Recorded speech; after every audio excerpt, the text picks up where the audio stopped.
There's this association with the people who voted for Trump and what Trump stands for as being the bad guys.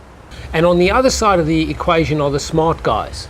You know, President Obama, his administration, all the smart guys, all the rational guys. If you think about it, the so-called good guys have not actually done anything to fundamentally change the direction that America's going in. When Obama came to power, he talked about effectively draining the swamp. He was going to get rid of this whole symbiotic relationship between Congress and business and all the corruption and all the insular bubble dwelling that goes on there in Washington. Nothing happened.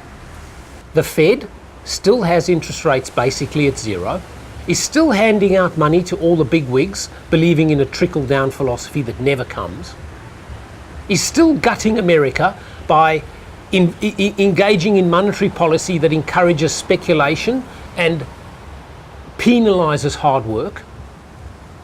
So I don't see where the big shock is.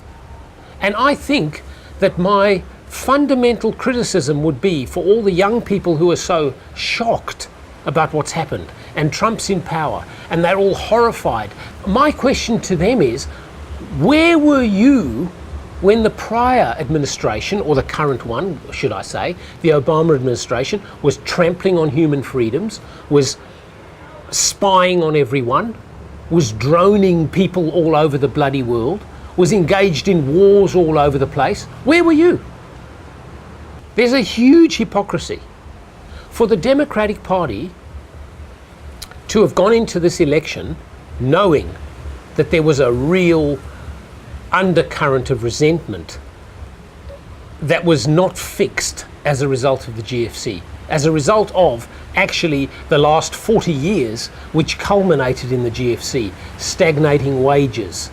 Anyone who didn't live in Washington for that whole time, anyone who actually went out and had a look around, realized that there was a big problem out there.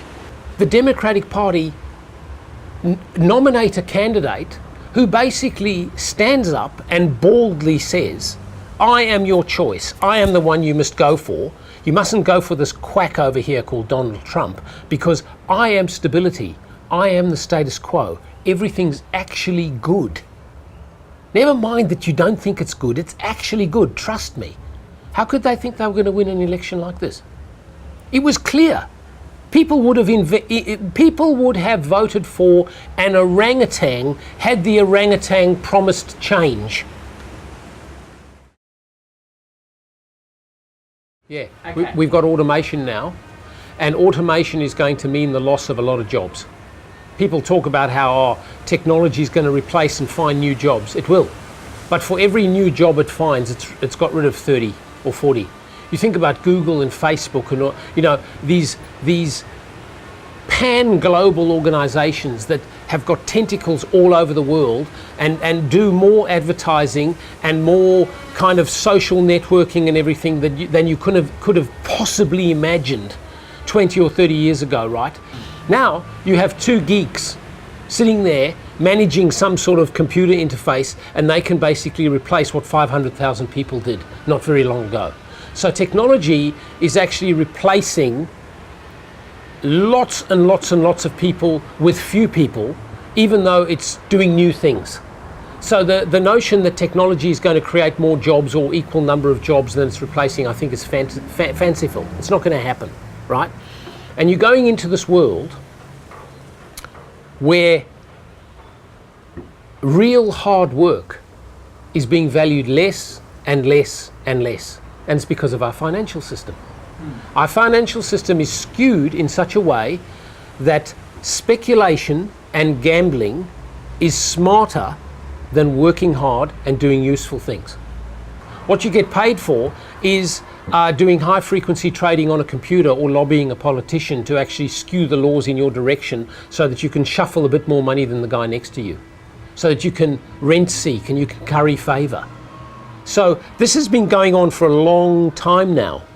And what's happening is we're heading towards a situation where an entire generation is going to think that the way to get ahead is possibly to buy a block of land and then go lie by the beach. and wait until that block of land appreciates enough that someone else will come and buy that block of land and go and lie by the beach. The people who actually do stuff are being constantly devalued. Their wages are going down. But the deal makers and the speculators get very handsomely rewarded. And the reason why they get handsomely rewarded is because we have a handful of people who are not elected, who are members of a politburo called the central bankers, who were put there in the first place because we have a fiat money system. A fiat money system is where the money is intrinsically worthless. It's pieces of paper. The worth of that money is only in its ability to be a claim on resources, its ability to buy stuff. That's what it's worth. But if you have a system where actually it's very easy to create money, you need to be very careful, because if too much money is just created, it becomes like toilet paper. It's not worth anything. So that's why you need central banks, because central banks are supposed to control this process and not issue too much of the stuff so it stays valuable. The means by which they control this process is called interest rates. But that's all they're supposed to do. They're supposed to just maintain stability in the currency. What's happened because of our political system, and the Obama administration over the last 8 years has been very complicit in this, is the central bankers who are not elected, there are hardly any of them, they don't go to any elections, they don't have to deal with all the protests, they have taken on a whole lot of new mandates all of a sudden. In short, what they're doing is they're making sure that we can make endless promises today, endless promises, with no consequence regarding how those promises are going to be paid for. Who's going to pay for those promises? Because all this money that's getting printed and all this money that's being doled out is being doled out in the form of debt. And at some point in the future, someone's going to have to pay for all this.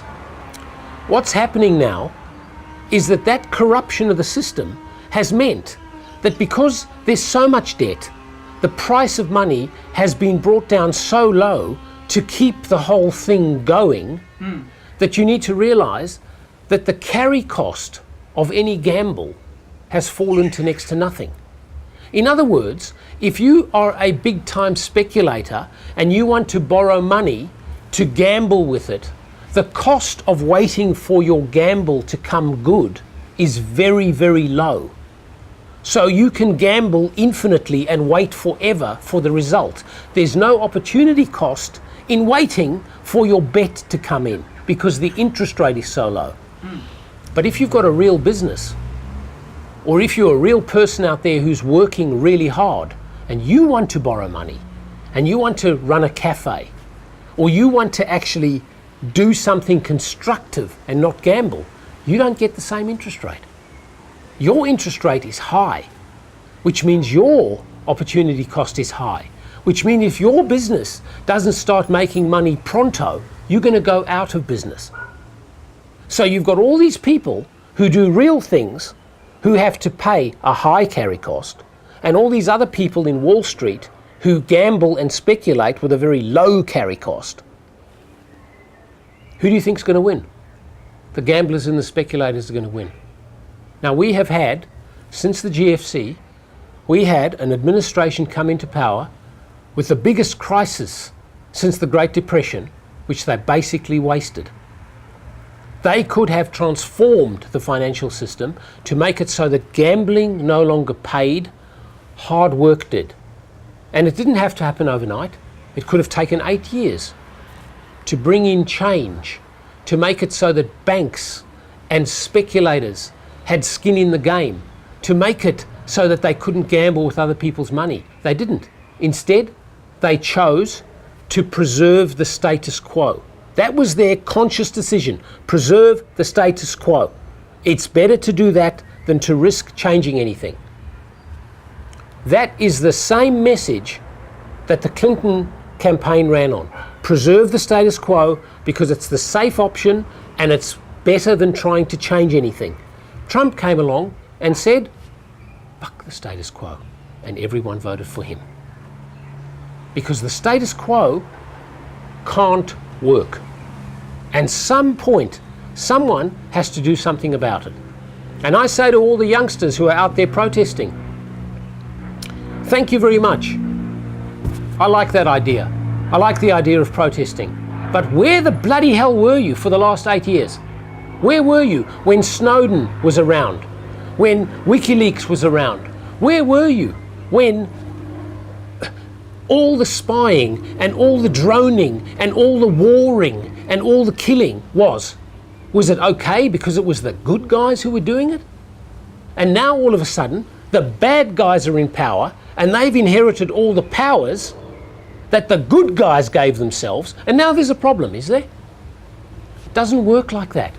If you are not vigilant all the time, and you don't make sure that you have principles all the time, then sooner or later, the other guys are going to get their turn. And we are now at a point where the other guys have got their turn. So stop whinging.